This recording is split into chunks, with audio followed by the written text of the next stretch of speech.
So Libya is a wild card we haven't talked about. Do I have a volunteer to play runner with a microphone, Chris Patterson? Okay. We have a volunteer. No, we don't. It's right here. Microphone's He's coming around. Oh, here's a quick comment on Libya. EIA has been publishing since early 2012 a data series of unplanned production outages, both in OPEC and non-OPEC countries, and it's still at a very high level. Keeps switching around, country to country, but there's a remarkable amount of oil that, in a sense, could be produced, not being produced. Libya is one of those countries. Sudan, Nigeria.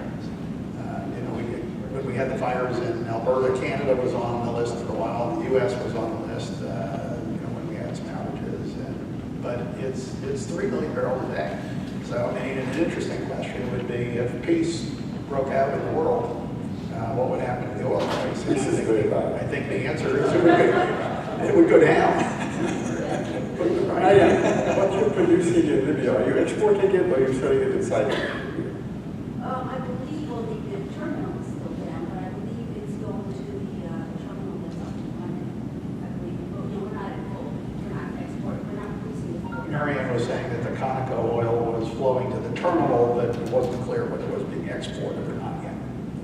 And they don't have a political solution. There's still a big east-west split. And it's very much factionalism. And even if they were to solve the east-west problem, then you've got a southwest problem with the Bourbons who don't really represent. All they need is democracy. Give Yeah. them democracy. Yes, over here, Chris.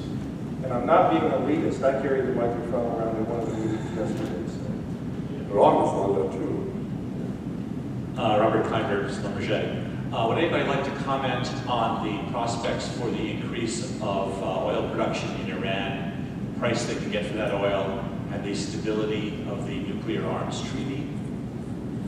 He'll do the first two. I'll do the first and I got Adam to do the last one. But the production, Iran faces about 400,000 barrels per day of natural decline.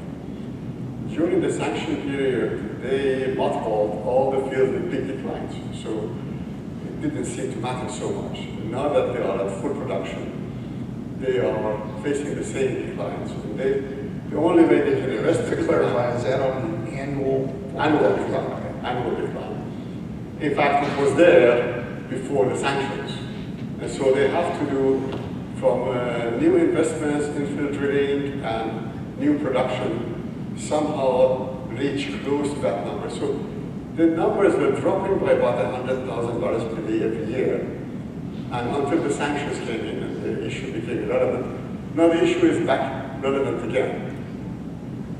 I believe the total capacity is no sustainability is not much more than 3.7 million barrels per day. And the Iranians say, I want the right to have 4 million barrels per day, which is my number in OPEC, which most people have forgotten what the quotas even are. But I think the message to the Saudis was clear that I have to say this for public opinion, but I can't produce much more. And any kind of agreement that we reach, or exemption, you give me exemption, but I can't do any more to ruin the demand. However, the Iranian condensate production is very large. Iranian condensate exports are now 500,000 barrels per day, and they become larger and larger from the joint field with the Qataris that can be looking at 1 million barrels per day by the end of this decade. So the total liquids actually are more, but the oil part is less. In order to give it a big boost forward, you have to have new investments of the new IPC contracts. And these contracts, if they are given and politically acceptable, then the first results will be seen in 2022-23. By that time, the production easily could exceed 5 million barrels per day. So you can have a big boost coming in there, but it has to come in with the new investments. And it has to be Shell, Total, BP, and Eni. Without them, this cannot happen. At the moment, a couple of contracts have been given to companies which are related to the management of the country, sort of the Revolutionary Guards. Those things are not going to make a difference. The difference is between these 4 contracts to be awarded sometime before the end of this year, because next year in Iran is election, and President Rouhani and his minister may be out, so he needs to get things going before things can change. But that's the final word has not been said about that yet. By the way, Robert is a senior consultant at Schlumberger and knows about as much about the technology improvements that have gone on as anybody that I've listened to. So thank you for coming. On the answer to your second question about the stability of the I should say that everybody signs an agreement in Iran that says the agreement is conditional on who becomes the president of the US. Seriously, this is in every agreement. Let me say, what I was going to say was that it's absolutely dependent on who becomes the president in the United States. So, Fair said something that nobody asked this question, but I'm going to answer it anyways. When you talked about NGL exports from condensate exports from Iran, the U.S. is becoming an amazing exporter of crude oil products of all kinds and gas liquids. We're exporting. even ethane. We're exporting ethane. We're exporting lots of propane. I think we actually, as of the latest month, and I think it might be September or August, we're exporting more propane than we are gasoline. And the crude oil, we changed the crude oil export law, and the net result was absolutely nothing happened to gasoline prices, as the IAEA suggested. And the crude oil export markets have rationalized. There's less going to Canada, and there's more going to places in Caribbean and Latin America, as well as Europe. But nothing to Asia, because the U.S. condensate is a fake condensate. It's not real condensate. So there's another story. This is to me, this is like an amazing thing. So we're now exporting liquefied natural gas. The first shipload of natural gas landed in Guangdong, China on August 22nd, I hear. And at almost, I think it was exactly the same week, a tanker load landed in the UK. And in China, the officials were there and they said, this is amazing, it's wonderful. We never thought 2 years ago that the U.S. would ever be exporting LNG. And we're really happy to have the diversification in suppliers and to be able to use this in our economy. And the tanker in the UK was met by protesters carrying "keep it in the ground" signs. Meredith has one thing to say, and then he's going to have to leave. I need to say something about the U.S. LNG. 50% of the U.S. LNG has not been sold to end users. Somebody bought it. And as long as the price of oil is below $65, it's a loss-making business. And even if at $65, it's still a loss-making business, because it has been, people have bought it and they're heavily over-contracted. You have to sell it at a loss in Europe. We don't know who's going to lose money, but tens of billions of dollars will be lost in U.S. LNG. So all those who raise the flag, go U.S. LNG export, now they have to answer to somebody. This is going to be a massive, massive money-losing operation by not just Japanese, from GDF, from GNF, to Korea Gas, to GAIL in India, and either the people who produce the LNG have to lose the money if there's no lifting, or the people who buy it have to save the loss. But it is going to be, it can arrive in China and people say, well, not China, but a lot of people are going to lose a lot more money on LNG than on regas facilities. I'm sorry I have to go through the way. Thank you very much.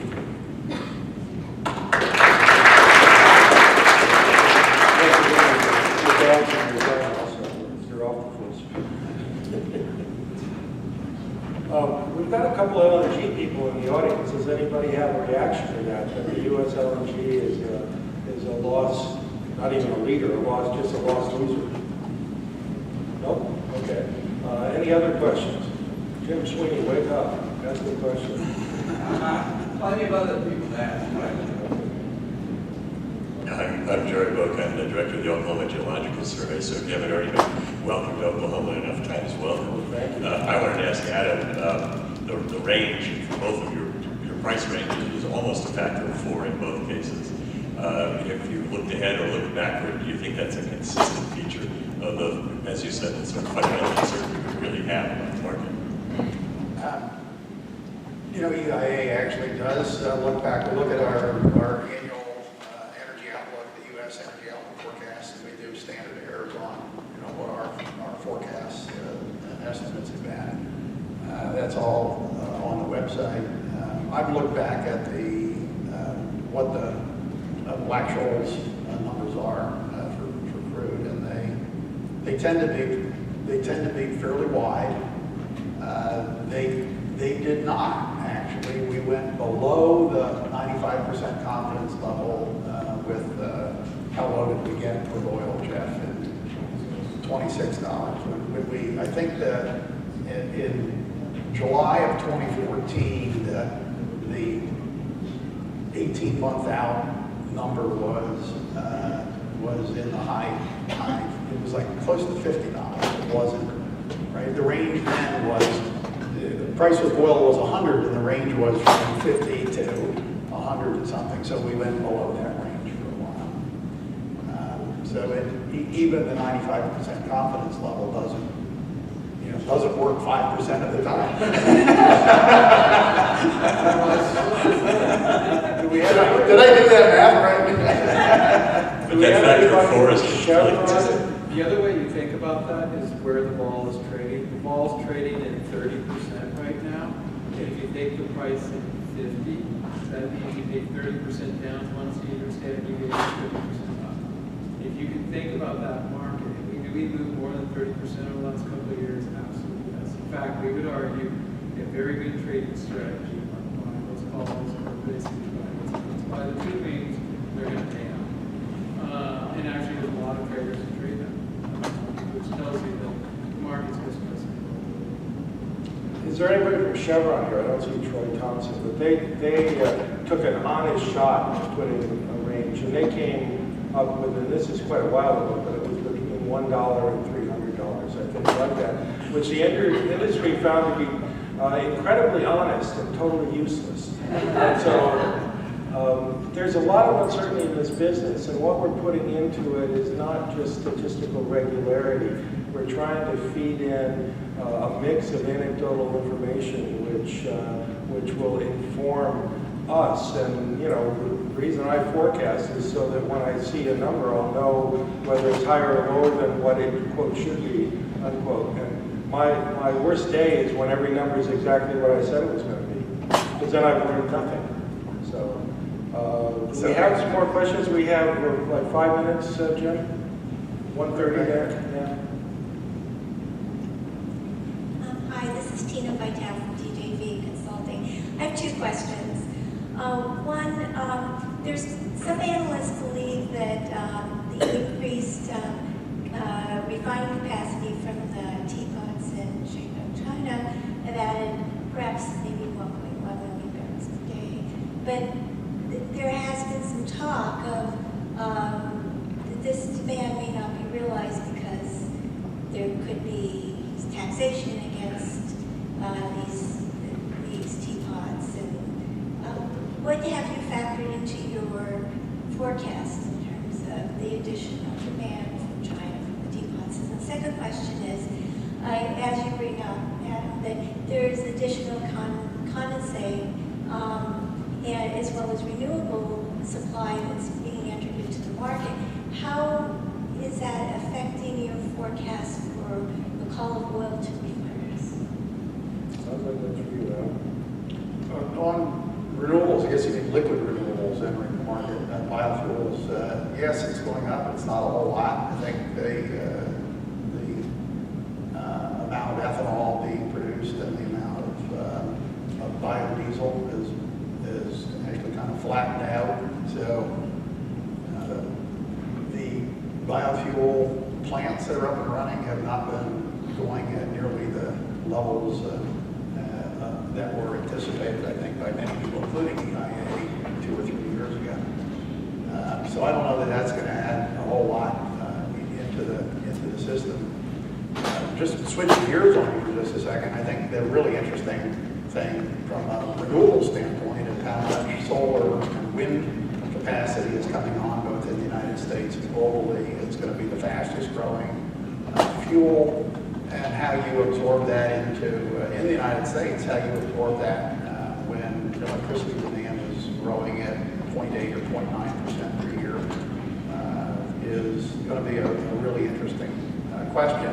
In our near-term forecasts for natural gas, we actually have natural gas use for electricity generation coming down over the course of the next 3 or 4 years during this period where the tax credits for wind and solar are ramping up. So that's kind of to me, an interesting fact.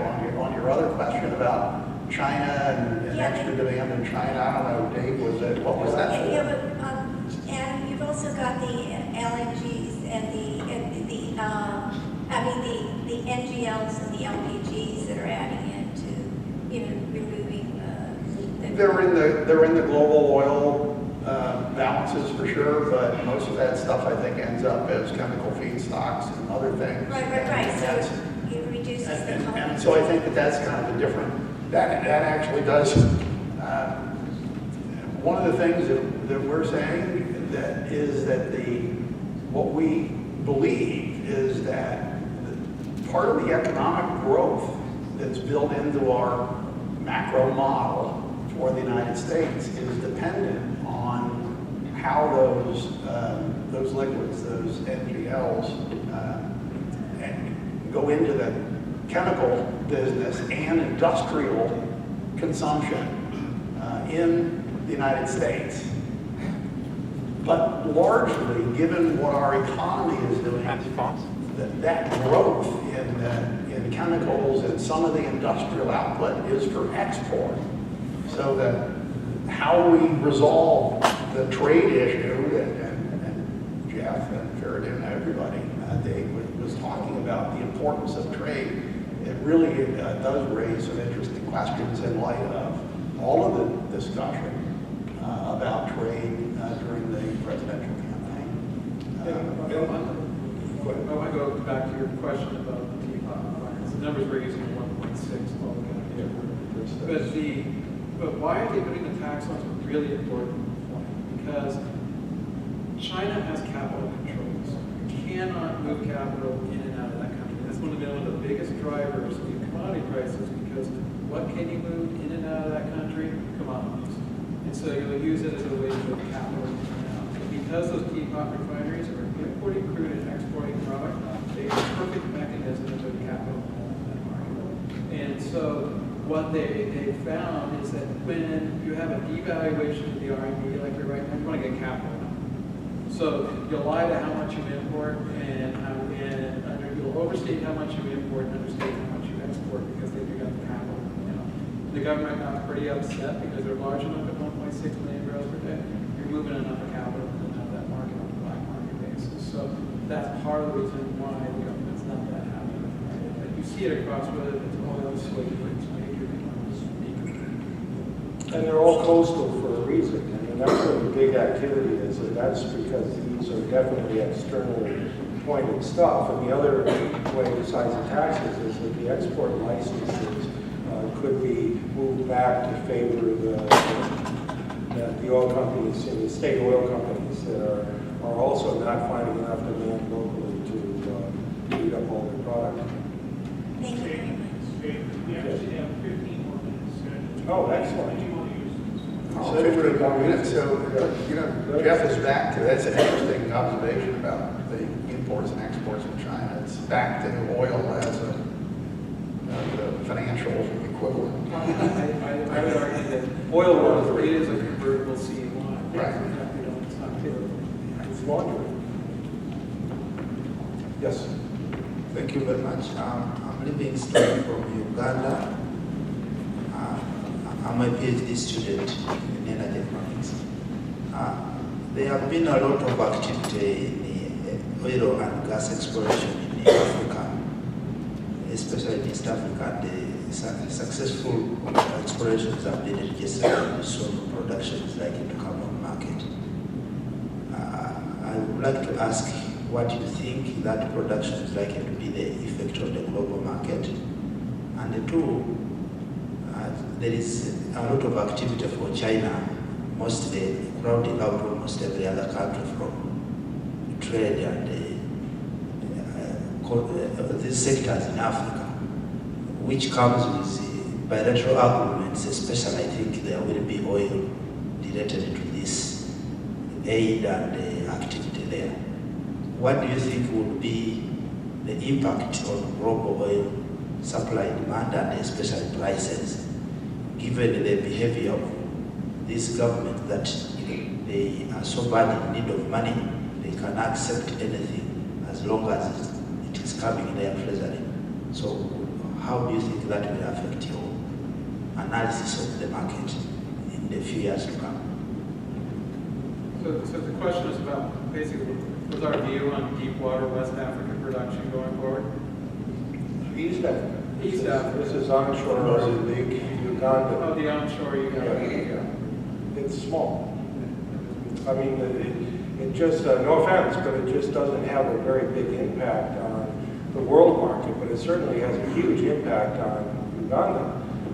And the idea that it has to be tied to a refining project to meet local demand for fuels is probably expected and appropriate.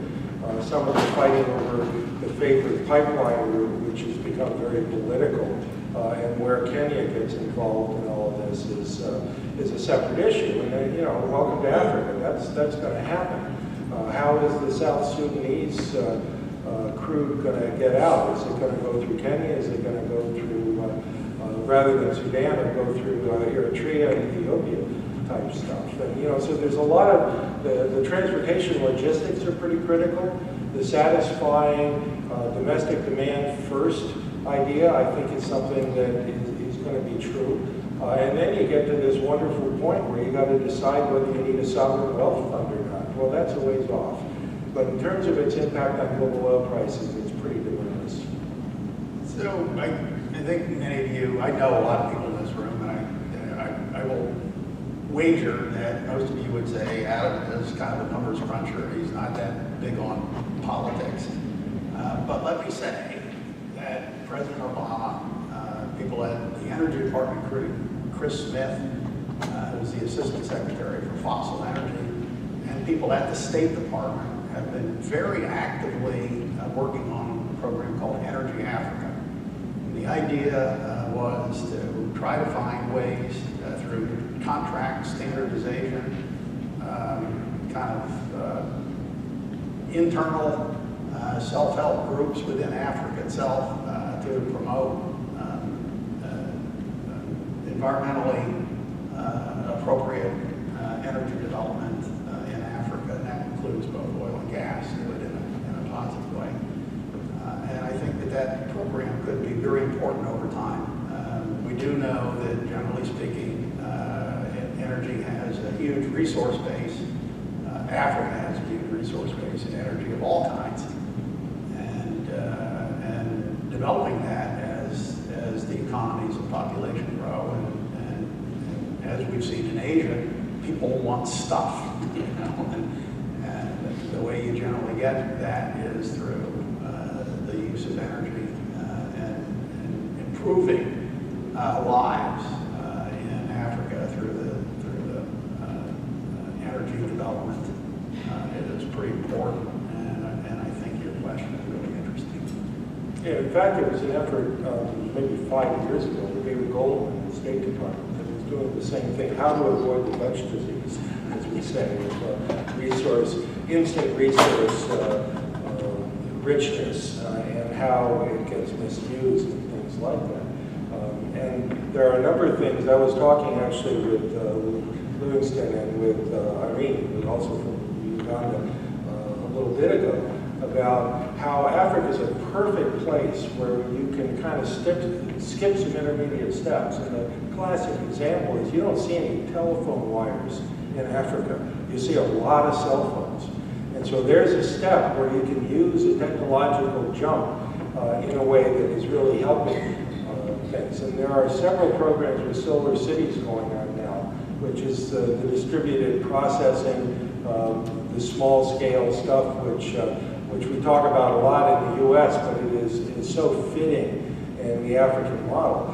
And the basic driver for this is just energy access. The thing we talk about, energy poverty, I think came out to Claude Montiel in one of the early parts of the 2000s. That was, I brought him to New York to talk to the New York Energy Forum, and that was his thing. He didn't want to talk about the numbers and this and that, and supply demand and OPEC and whatever. He wanted to talk about energy poverty, and that we need to give electricity access to a much broader part of the world.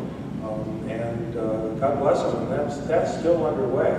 I think I've just been sort of sucked into something called the World Energy Security Council that my old boss at IAEA, Tatsuo Masuda, is involved in. They had a very interesting meeting, and a lot of entrepreneurs in energy from around in Africa, a lot of ministers, a lot of government officials were there. This was associated with the UN General Assembly opening. And it's an area that's a gap in a lot of our knowledge base. And one thing that Livingston and I are talking about is how about a chapter in Uganda? And maybe we'll have him as an officer of it. So, but first you've got to finish your PhD. He's in Norway now. It's cold up there, isn't it? Cold up there? Anybody else in our 50? Yes, Julian. I just had a question. Oh, okay. Okay. Yeah. Sorry. He's being a gentleman. Yeah, I thought I had the microphone. So, there's a brief comment a few minutes ago about biodiesel. And it sort of brought to mind, I'm from Europe, I'm from France. And a couple of years ago, biodiesel was, really something. But then with this little issue with Volkswagen and the diesel, everybody has just, the biodiesel market has totally fallen apart, and all the plants are being mothballed. But there's a growing, and it's been just in the past sort of year, there's a growing feeling that, well, we'll just go to electric cars. And it's really sort of picking up speed. I think half the new cars in Norway were electric cars. Volkswagen is putting all their R&D into let's do electric cars. And, this isn't going to impact the oil price next year, but does Europe even matter? What if European cars start all running on electricity? Does that do anything to the world oil market? Not going to happen. We'll run out of lithium. So is the market moving? Lithium's already moving up. Tesla consumes 30% of the world's lithium market right now, produces 65,000 cars per year. It comes from only a couple of small places in the desert of Chile, things like that. So. Actually, if you ever seen the movie, the Quantum of Souls, the James Bond movie, The Second Kingdom, remember that lake out in the middle of Libya? 50% of the world's lithium keeps underneath there. We have no idea how much it costs to pull it out. Technology is not there. Now the nightmare is that maybe. Okay. All right, Oklahoma is going to make it on lithium. There's a few of our members that could probably use the lithium as well. The policy nightmare is that we end up with all these electric cars, and we're actually running it on some combination of U.S. coal imports and ground coal in Germany. And so when you talk about electric cars in West Virginia and Pennsylvania and stuff, these are coal-fired cars. That's not the answer to the question. Yeah. So one of the things that you raised, though, and in all fairness, because I believe what Jeff said,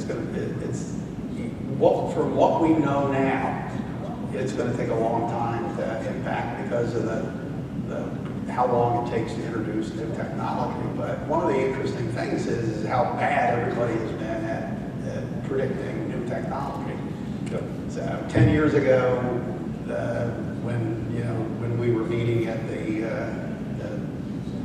24th annual meeting of the U.S. Association for Energy Economics, nobody was talking about shale oil and gas. Now maybe somebody did talk about it, but they said that was the high cost marginal production, not the low cost marginal production. And, we are seeing progress in solar cells and wind cost structures, and predicting the next technological breakthrough. you know, could we get a battery that didn't require lithium or used a lot less lithium? Could you have a nuclear power plant that a small modular reactor that could be built at a much lower capital cost and safer fuel cycle and all kinds of things like that? I don't know, maybe somebody else, cold fusion, maybe. And to say that that we're not going to have, and next year for the 2017 annual energy outlook and international energy outlook at IAEA, we will be going to the year 2050. So the year 2050 is a long ways off, right? That's a long ways, and the possibility of a technological breakthrough somewhere in that time frame. So I think from what we know now, I wouldn't be there, but I don't want to write it off because everybody has been proven so wrong so many. It's almost as long a time as you've been waiting to ask your question, sir. Hey, I'm Julian Dr. Silk. I'm Silk. with KE. I'd like to ask this for Jeffrey as a proxy for asking it to Fairburn. I would ask him if he were still here. Suppose you have a hard Brexit, I mean really bad, so people are badly confused. How much would that lower your forecast in terms of the price of oil for 2017? This is Brexit.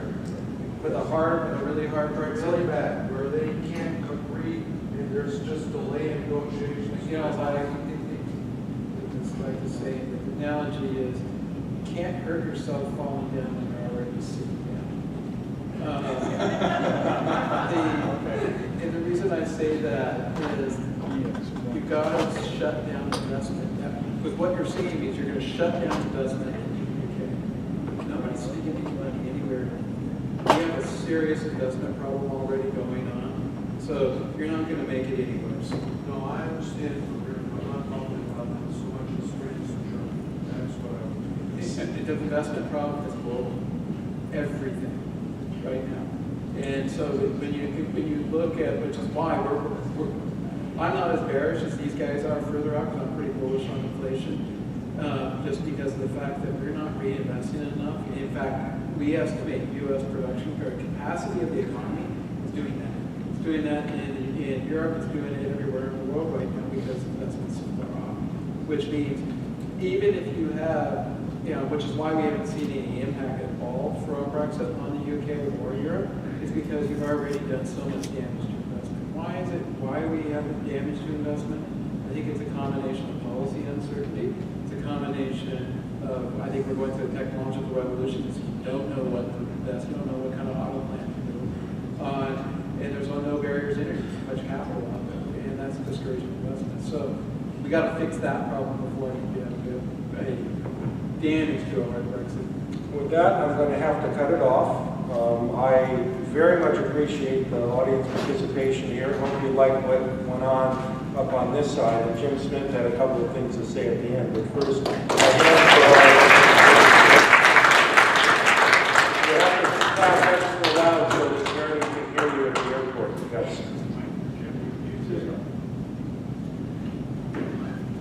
I only have three things to say. One, it was an excellent panel, David. You did a great job as well.